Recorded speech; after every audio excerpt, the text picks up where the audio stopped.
అదరగొట్టే కారం రంగు రుచి ఆచి కారం పొడి. బిగ్ బాస్ సీజన్ 9 చరిత్ర పుటల్లో నిలిచిపోయే ఒక అద్భుత ఘట్టం ఆవిష్కృతమైంది. ఇన్నాళ్ళు సెలబ్రిటీల అడ్డగా గ్లామర్ ప్రపంచానికి కేర్ ఆఫ్ అడ్రస్ గా ఉన్న బిగ్ బాస్ హౌస్ లో ఒక సామాన్యుడు సంచలనం సృష్టించాడు. దేశం కోసం సరిహద్దుల్లో తుపాకీ పట్టిన చేతులే నేడు బిగ్ బాస్ టైటిల్ ట్రోఫీని గర్వంగా ఎత్తుకున్నాయి. వేలాది మందిని దాటుకుని అగ్ని పరీక్షలు నెగ్గి హౌస్ లో అడుగుపెట్టిన ఆ ఒక్కడు నేడు కోట్లాది మంది తెలుగు ప్రేక్షకుల హృదయాలను గెలుచుకున్నాడు. అతడే మన జవాన్, మన బిగ్ బాస్ సీజన్ 9 విజేత కళ్యాణ్ పడాలా. అసలు ఒక సాధారణ మధ్యతరగతి కుటుంబం నుంచి వచ్చిన కళ్యాణ్ ప్రయాణం ఎలా మొదలైంది? ఆర్మీ యూనిఫామ్ నుంచి బిగ్ బాస్ విన్నర్ టీషర్ట్ వరకు సాగిన అతడి ప్రయాణంలో ఎన్ని అవమానాలున్నాయి, ఎన్ని కన్నీళ్లున్నాయి. ఒక మిడిల్ క్లాస్ కుర్రాడు కింగ్గా ఎలా మారాడో తెలిస్తే ఖచ్చితంగా మీ కళ్ళు చెమర్చుతాయి. ఆ రోలర్ కోస్టర్ జర్నీ గురించి పూర్తిగా నేను మీకు చెప్పే ప్రయత్నం చేస్తాను. కళ్యాణ్ పడాలా ఈ పేరు ఇప్పుడు సోషల్ మీడియాలో ఒక సెన్సేషన్. బట్ ఈ విజయానికి వెనక ఎన్నో ఏళ్ల కష్టం దాగుంది. సాధారణ మధ్యతరగతి కుటుంబంలో పుట్టిన కళ్యాణ్ చిన్నప్పటి నుంచే నటుడు కావాలని కలలు కన్నాడు. కానీ మనందరికీ తెలిసిందే కదా, మధ్యతరగతి ఇళ్లలో కలల కంటే బాధ్యతలే ముఖ్యం. అందుకే కన్నవారి కోసం, కుటుంబం కోసం తన ఇష్టాన్ని పక్కన పెట్టి ఆర్మీలో చేరాడు. సిఆర్పిఎఫ్ జవాన్గా 3 ఏళ్లు దేశానికి సేవలందించాడు. ఓ పక్క దేశ సేవ చేస్తున్న తన మనసులో మాత్రం నటన అనే కోరిక నిద్రపోనివ్వలేదు. అందుకే ధైర్యం చేసి మంచి అవకాశం కోసం వెతుకుతూ బిగ్ బాస్ సీజన్ 9 నిర్వహించిన అగ్ని పరీక్ష ఆడిషన్స్ లో పాల్గొన్నాడు. వేలాది మంది పోటీ పడినా తనలోని పట్టుదల అతన్ని ఫస్ట్ కామనర్ గా హౌస్ లోకి పంపించింది.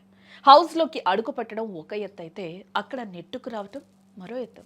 మొదటి 2-3 వారాలు కళ్యాణ్ ప్రయాణం అంత సాఫీగా ఏం సాగలేదు. హౌస్ వాతావరణానికి అలవాటు పడలేక, గేమ్ అర్థం కాక తడబడ్డాడు. ముఖ్యంగా కంటెస్టెంట్ తనూజ చుట్టూ తిరుగుతూ గేమ్ పక్కన పెట్టాడనే విమర్శలు కూడా వచ్చాయి.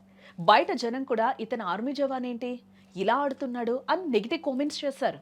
బట్ ఎప్పుడైతే శ్రీజ, ప్రియా ఎలిమినేట్ అయ్యారో అప్పుడే కళ్యాణ్లో అసలైన ఆటగాడు నిద్రలేచాడు. 4వ వారం నుంచి అతడి ఆట తీరు పూర్తిగా మారిపోయింది. అప్పటి వరకు ఉన్న కన్ఫ్యూజన్ పోయి క్లారిటీకి వచ్చేసాడు. అందరినీ కదిలించిన ఘట్టం మాత్రం ఫ్యామిలీ వీక్. అప్పటి వరకు చాలా స్ట్రాంగ్గా కనిపించిన ఆ జవాన్ తన తల్లిదండ్రుల గురించి చెబుతూ చిన్న పిల్లాళ్ళ వెక్కి వెక్కి ఏడ్చిన తీరు ప్రతి మిడిల్ క్లాస్ అబ్బాయికి కూడా కనెక్ట్ అయింది. అమ్మా నాన్నలను బాగా చూసుకోవాలి, కానీ చేతిలో చిల్లి గవ్వలేని పరిస్థితులు, అప్పులు బాధలు ఎలా ఉంటాయో కళ్యాణ్ కళ్లకు కట్టినట్లు చెప్పినప్పుడు ఆడియన్స్ అతన్ని తమ ఇంట్లో మనిషిలా ఓన్ చేసుకున్నారు. సింపతి కోసం కాకుండా తనలోని పెయిన్ను నిజాయితీగా పంచుకోవడం అతడి గ్రాఫ్ను అమాంతం పెంచేస్తుంది. ఇక ఆట విషయానికి వస్తే టాస్కుల్లో కళ్యాణ్ చూపించిన తెగువ, బలం చూసి నాగార్జున సైతం ఫిదా అయ్యారు. చివరికి కెప్టెన్గా బాధ్యతలు చేపట్టి హౌస్ను నడిపించిన తీరు అద్భుతమనే చెప్పాలి. హౌస్లో గొడవలు జరిగినా, ఎదుటివారు తన వ్యక్తిత్వాన్ని కించపరిచినా, అవమానించినా కళ్యాణ్ ఎప్పుడూ సహనమే కోల్పోలేదు, మాట జారలేదు. ఒక జవాన్కు ఉండాల్సిన హుందాతనాన్ని చివరి వరకు మెయింటైన్ చేశాడు.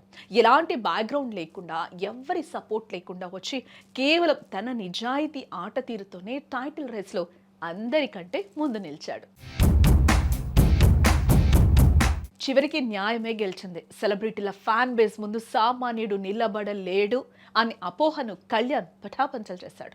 బిగ్ బాస్ హిస్టరీలోనూ ఎలాంటి రిమార్కు లేకుండా, ఎవరిని వెన్నుపోటు పొడవకుండా కప్పుకొట్టిన సామాన్యుడిగా చరిత్ర సృష్టించాడు.